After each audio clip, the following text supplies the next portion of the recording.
Ground control to Major Tom. Take your protein pills and put your helmet on. 10. Ground control to Major Tom. 8, 7, 6. Commencing countdown, engines on. 3, 2, check ignition. For most people, the images shown here conjure up thoughts of life on other planets, the never-ending dark expanse, and the human triumph that is navigating this never-ending speckled landscape.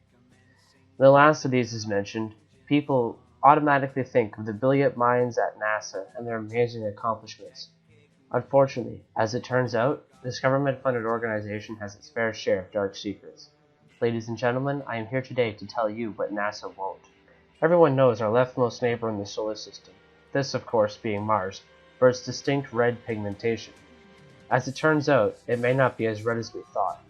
According to an article from Ronce.com, getting the colors just right is surprisingly hard, was accidentally said by a NASA scientist at a 2014 press conference about speculations from the Mars rover. The planet may also be more blue than we thought.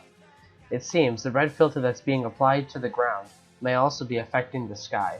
Here's a picture from DailyMail.com.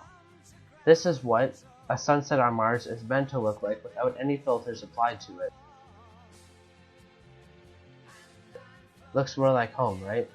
The next thing that may come as a surprise is that NASA altered some data to prove the Earth was warming at an alarming rate. If you look at the raw data as opposed to NASA's revisions, the Earth is actually on a massive cooling trend, said Dr. Friedrich Karl Ewert, a retired data analyst from northern Germany.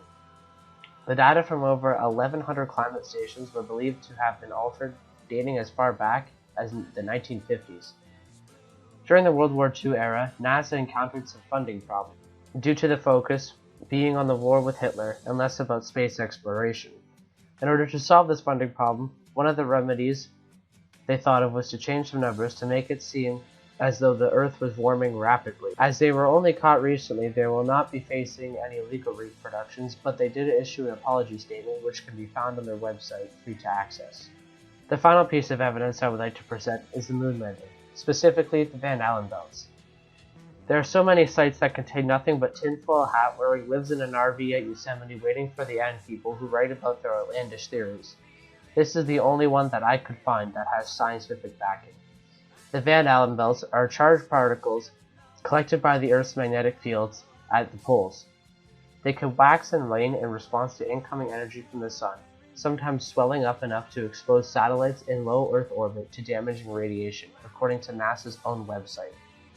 It is believed that if a human being were to pass through these belts, their insides would become liquid, and they would cook from the inside out, causing tremendous pain and obvious death. If we cannot pass through them now, how did we do it in 1969 when technology was not nearly as advanced as it is today? National Geographic said it best. The rockets used in the Apollo mission were tin cans compared to what we have today.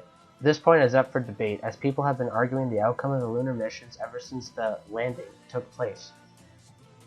In conclusion, NASA may not have been truthful with the people who look up to it. Mars may not be as red as they say it is. This is because they wanted to appeal to people's preconceptions of the red planet. They have altered climate change evidence in order to further the government funding, and it is possible they faked the moon landing in 1969 by passing through belts of radiation that are indefinitely lethal to all living things. I hope my speech has made you think about which organizations you trust and which you don't. Thank you for listening.